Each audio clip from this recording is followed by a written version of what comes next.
A biblical perspective on life, culture and current events. This is 2020 on Vision. Hey, you might have caught the news of the death of the heavy metal music identity Ozzy Osbourne, who built a career on shock rock. What is the Christian thinking around a man with a reputation as the Prince of Darkness? Well, he was 76 years old when he died this week, suffering from Parkinson's disease and a bunch of other disorders. His rise to stardom was with the band called Black Sabbath in the 1970s, and his career spanned something like 6 decades. He'll be remembered for a lot of things, including biting the head off a bat. Undoubtedly, the performance of Black Sabbath has an alignment with Satanism and the occult. But could it be possible that there may have been a formal conversion or even a profession of faith in his final moments? Or is there a history of Christian belief and a denial of Satanism? Is there any biblical thinking around unconventional lives? Well, Christian commentator David Robertson is back with us. David writes for newspapers, magazines. He's the author of a number of books. He's the minister at Scott's Kirk Presbyterian Church in Newcastle. He has an insightful blog called theweflee.com, and he's back with us. Hey, David, welcome back to 2020. Yeah, good to be back with you, and good to be discussing this subject. Actually, you've raised a lot straight away, and can I warn your listeners, I'm suffering from some kind of lung infection, so I have a cough, and I'm not being rude or anything like that, but hopefully we'll survive. We will survive, and hopefully it hasn't affected the clarity of the way you've been thinking through the issue, because so many will have been confronted by the headline. Some might have even seen in our own history an alignment and an enjoyment of listening to heavy metal music and even Black Sabbath. The death of Ozzy Osbourne, overall, how were you feeling when that news broke this week? Well, it's Ozzy Osbourne was part of my life to some degree, in that his music is so significant. I think metal music is a huge part of life for many people. I think let's just get straight away with the satanic thing and the Prince of Darkness stuff.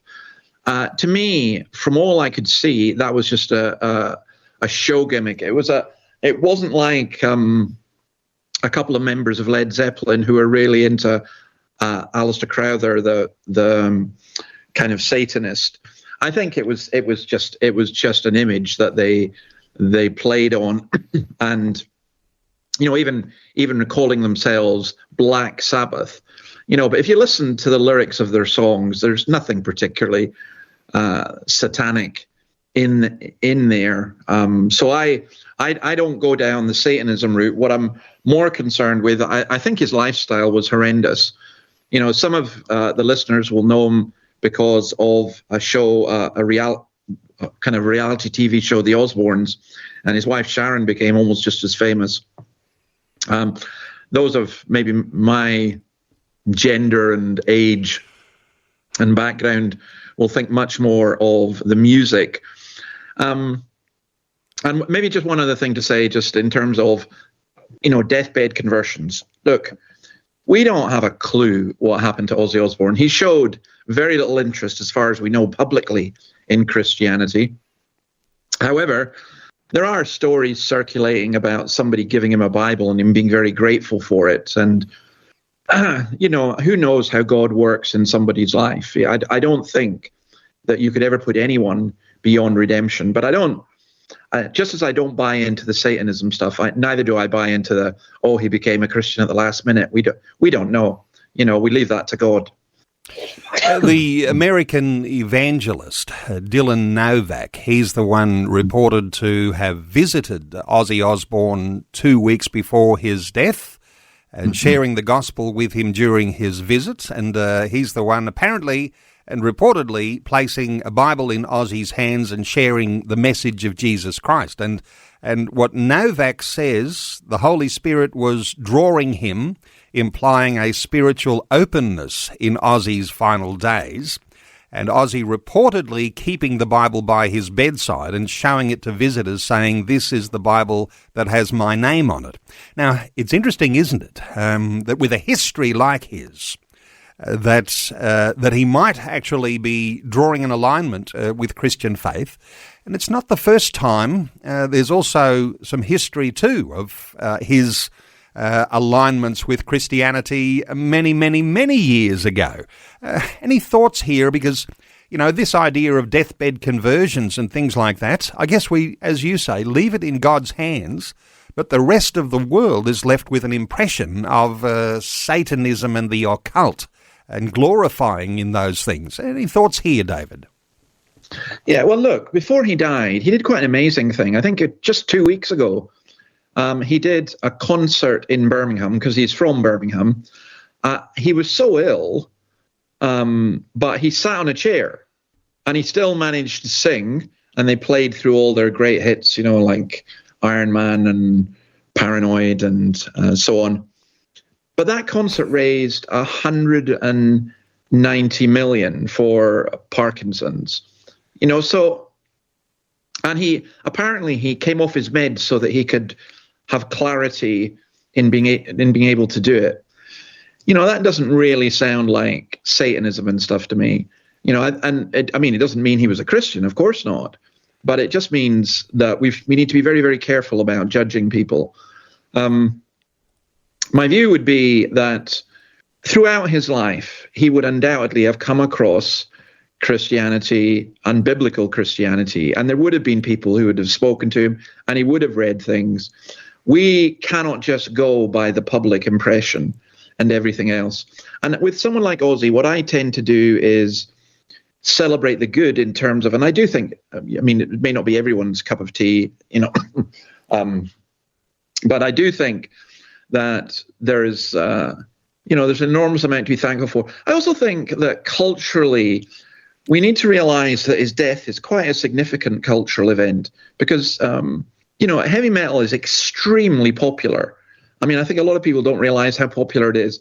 And unlike many kind of pop genres, it tended to ask very, very serious questions. I find it very easy to preach the gospel using heavy metal bands, much easier than, say, Beyonce or Britney Spears or something. So, yeah, I'm kind of, dare I say, a little bit more nuanced about this. I can't go black or white on it. There's a tendency, I think, for Christians to take a softer approach when someone has died.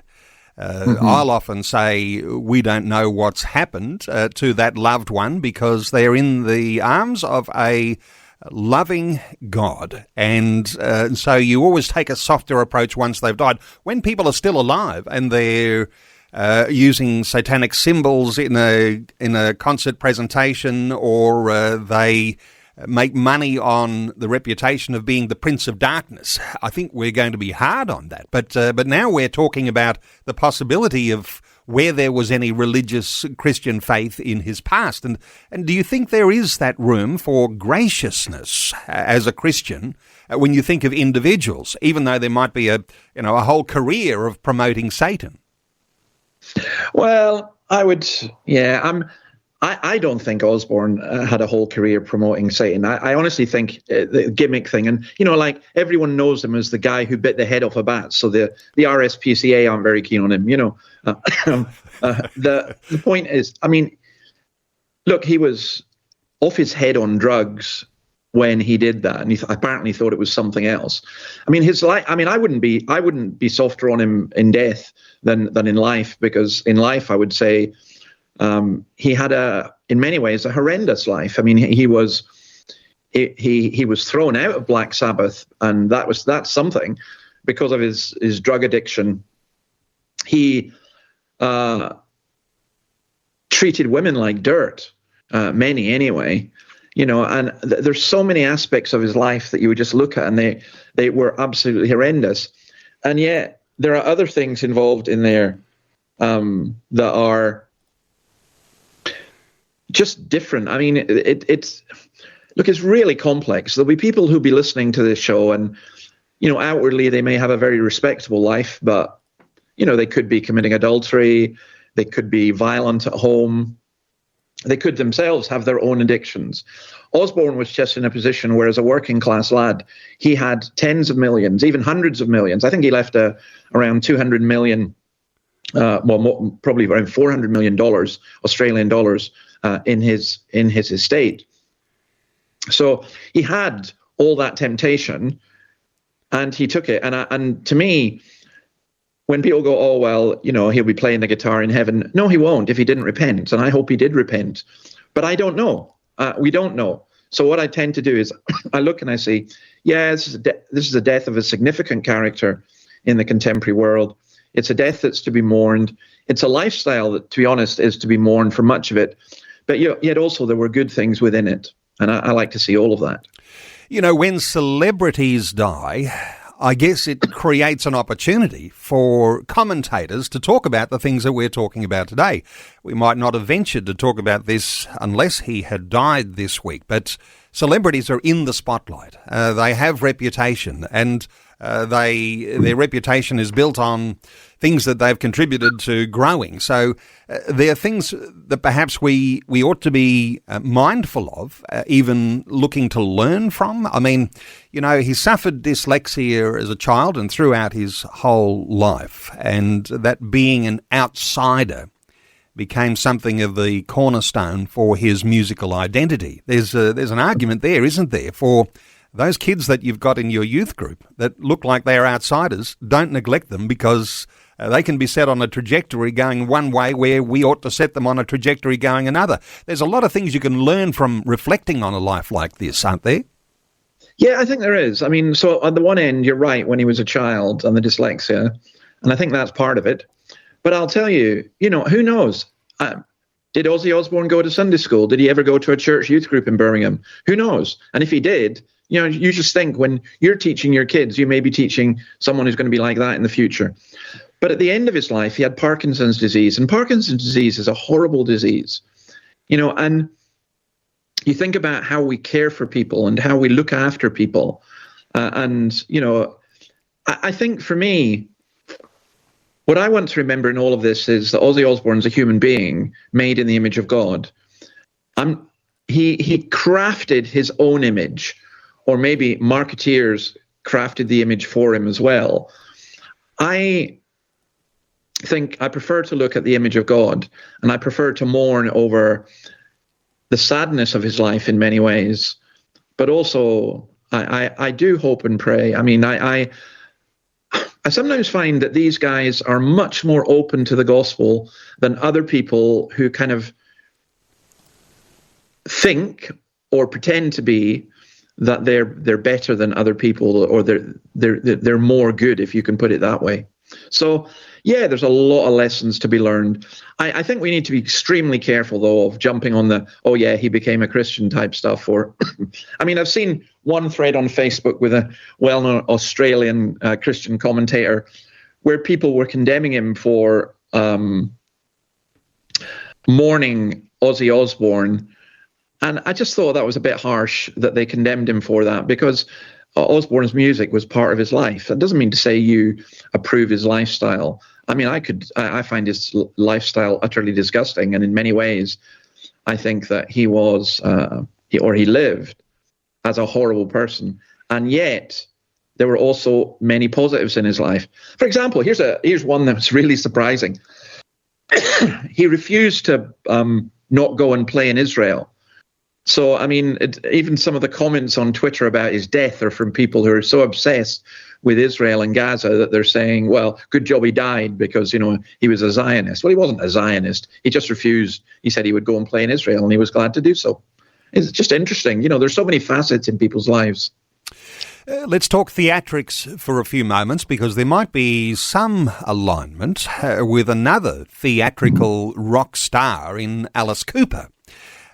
Who still does all of the theatric Satanist type of focus in his performances, and yet Alice Cooper, and there'll be lots of listeners might have even heard interviews with him, and I think you can find those on YouTube, but very open about his Christian faith and a defender of Christian faith, and yet does the theatrical thing on stage, but in his life things may be a whole lot different.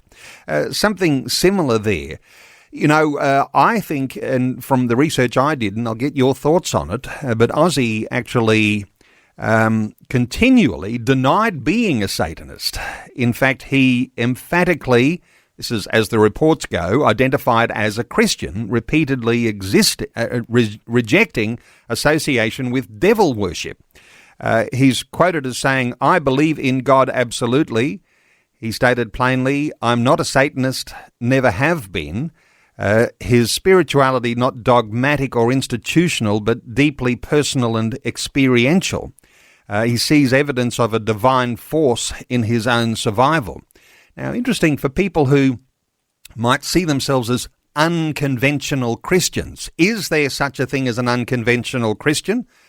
Do we understand anything about a biblical idea of by their fruit you will know them? Thoughts from you around these sorts of things, David? Well, I think, first of all Christians are unconventional in terms of this world that we live in, the society we live in. I actually think Osbourne was quite conventional at one level for a rock star. They're expected to take drugs. It's very conventional to take drugs and to, use women and so on. I mean, that was the thing in the 1970s and so on. So a Christian who doesn't. So Alice Cooper is fascinating because before his conversion, Alice Cooper was much more into Satanism and imagery than Black Sabbath. I think the most satanic thing about Black Sabbath was just simply their name, to be honest. And it's interesting how often the Bible or Bible images and stories are used in their songs. But Alice Cooper, I don't think Alice Cooper uses Satanist stuff now. He has a lot of very glam stuff. But there's an interview he did with the Times recently, which is astounding. I think Cooper is a really strong and fine Christian, and quite a remarkable man. And there are others. There's a guy in the band Comme who was just remarkably converted, and his testimony you can get on YouTube as well.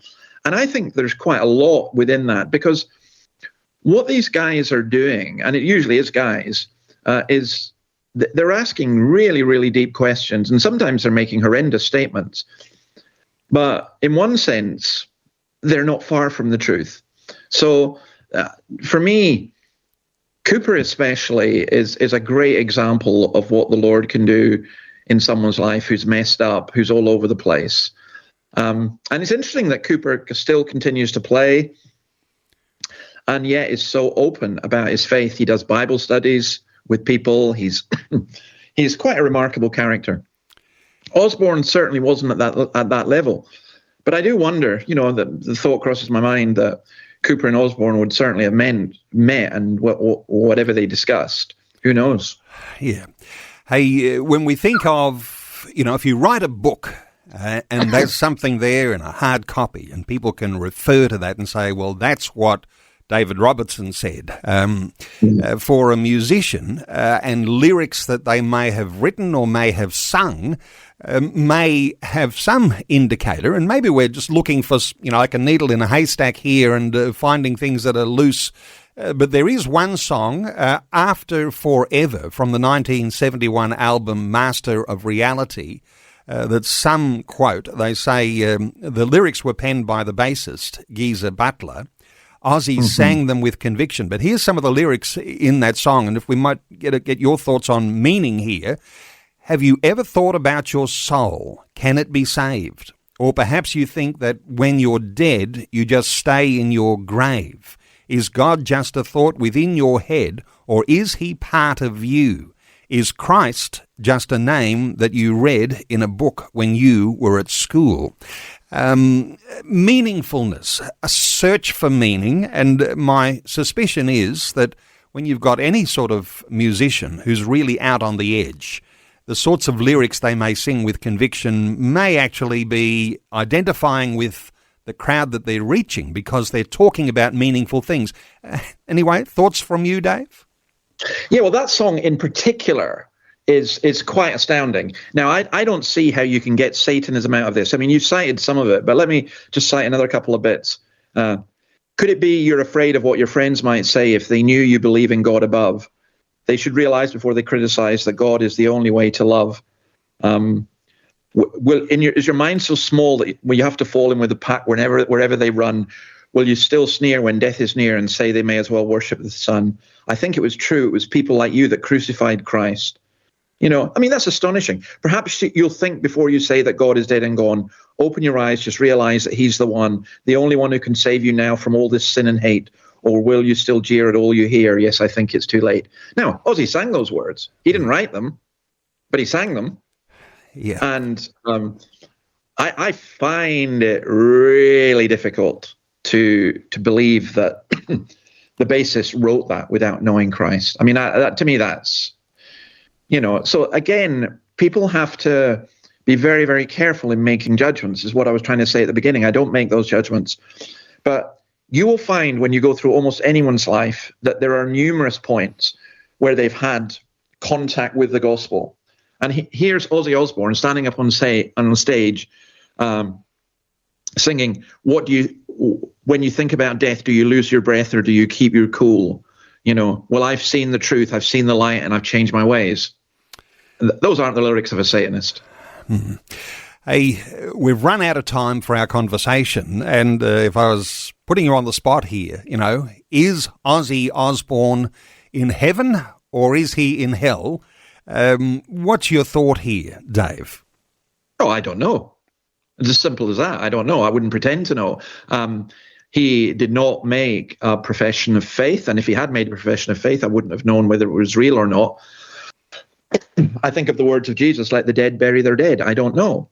But I look over his life and I see the opportunities that he had, you know, and I pray that people will not live his lifestyle.